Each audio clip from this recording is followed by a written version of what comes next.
Assalamualaikum warahmatullahi wabarakatuh. Selamat sore, selamat siang, semuanya. Hari ini kita ketemu lagi di mata kuliah komunikasi terapeutik.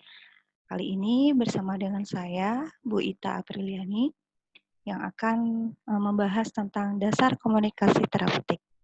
Oke, sudah siap semua? Baik, langsung saja ke slide-slide-nya ya. Oke.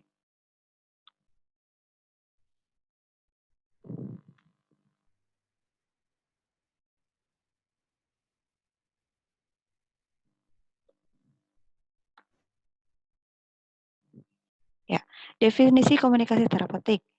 Definisi komunikasi terapeutik adalah suatu bentuk komunikasi yang direncanakan secara sadar untuk membantu penyembuhan atau pemulihan pasien.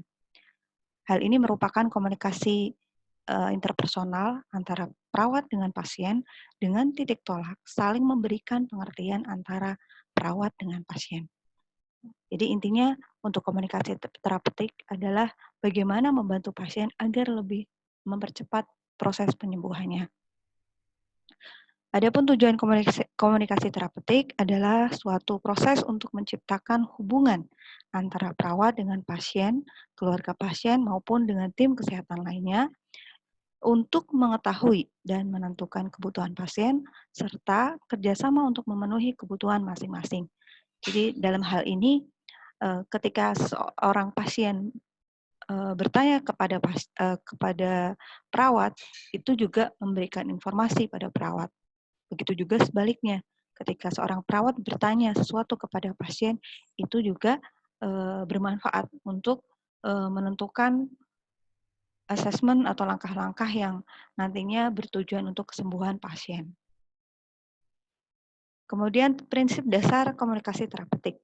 Ada 4 prinsip yang di sini akan mendasari seorang perawat dalam melakukan komunikasi terapeutik.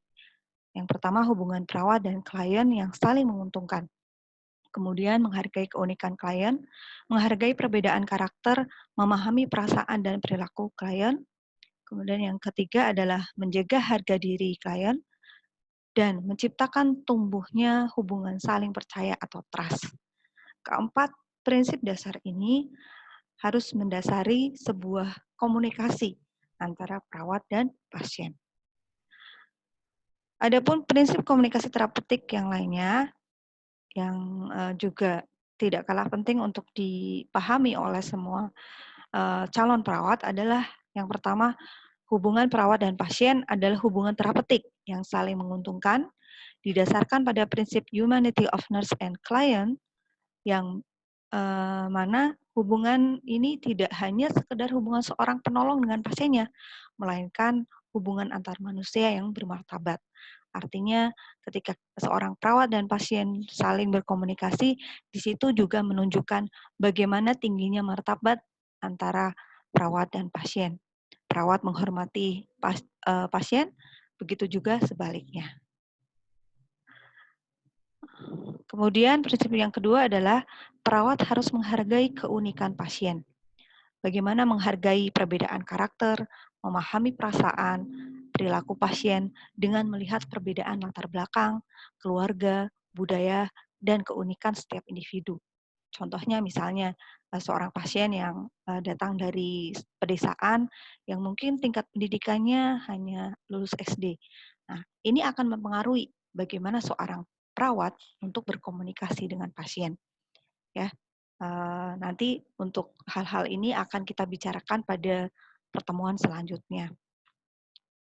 Kemudian yang ketiga adalah semua komunikasi yang dilakukan harus dapat menjaga harga diri, baik pemberi maupun penerima pesan.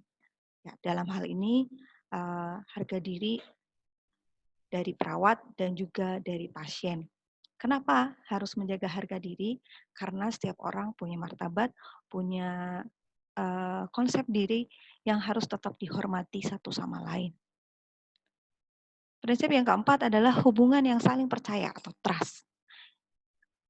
Trust ini harus dijaga, harus dicapai terlebih dahulu sebelum mengenali permasalahan dan memberikan alternatif pemecahan masalah. Hubungan saling percaya antara perawat dan pasien merupakan kunci dari komunikasi terapeutik. Tidak ada pasien yang bisa bekerja dengan nurut gitu ya ke perawat, bisa kooperatif tanpa adanya rasa trust ini. Sehingga sangat penting untuk membangun trust antara pasien dan perawat. Berikutnya, tindakan atau sikap yang dilakukan ketika menunjukkan kehadiran secara fisik. Nah, ini yang harus dikuasai oleh seorang perawat manakala berhadapan dengan pasien. Yang pertama, berhadapan dengan lawan bicara. Nah, dalam hal ini, posisi tubuh tidak boleh saling membelakangi atau berhadapan dengan lawan bicara ini, usahakan mata ketemu mata, seperti itu. Jadi tidak ada yang satunya berdiri, kemudian satunya duduk. Nah, ini tidak disebut terapeutik ya. Kemudian sikap tubuh terbuka, kaki dan tangan terbuka. Artinya tidak saling bersilangan. Ya. Hal ini penting untuk menghilangkan rasa terlalu santai gitu ya. Nah, ini menunjukkan bahwa sikap perawat itu siap untuk mendengarkan, untuk menerima keluhan pasien. Kemudian yang ketiga, menunduk atau memposisikan tubuh ke arah atau lebih dekat dengan lawan bicara. Jadi tidak terlalu dekat, juga tidak terlalu jauh. Untuk hal ini ada yang mengemukakan bahwa jarak minimal itu sejauh jangkauan tangan, ya, jangkauan tangan pasien, bukan tangan perawat. Hal ini untuk menghindari manakala misalnya ketika kita berhadapan dengan pasien gangguan jiwa yang misalnya dengan perilaku PK, ini untuk menghindari tindakan kekerasan dari pasien ke perawat. Sehingga jangkauan tangan ini juga menjadi acuan bagaimana kita mendudukan posisi kita di depan pasien. Kemudian pertahankan kontak mata sejajar dan natural, ya. Natural dalam hal ini tidak terlalu serius, juga tidak terlalu tidak menunduk, ya, tidak menunduk, tapi santai. Kemudian bersikap tenang. Nah, bersikap tenang ini juga penting agar bisa lebih menenangkan pasien. Nah, ini contoh bagaimana sikap berhadapan secara fisik, ya. Di sebelah kanan kita bisa lihat, ya. Kita bisa lihat yang ini contoh yang baik, ya. Accepting body position. Jadi berhadapan, ya, sikap terbuka, ya, tangan, kaki, beda dengan yang sebelah kiri ya, sebelah kanan. Ini sebelah kiri sudah bagus, nah ini sebelah kanan, ini sikap tubuh yang tidak bagus manakala berhadapan dengan pasien. Berikutnya sikap dalam komunikasi terapeutik. Sikap dalam komunikasi terapeutik, tadi ya berhadapan, berarti siap untuk Anda mempertahankan kontak mata dan membuka arah pasien. Berikutnya perlihatkan sikap terbuka, tidak melipat kaki dan tangan, tetap rileks, berjabat tangan, ya.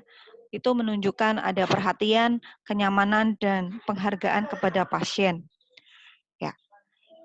Itu untuk materi yang pertama, kita akan lanjut ke materi selanjutnya.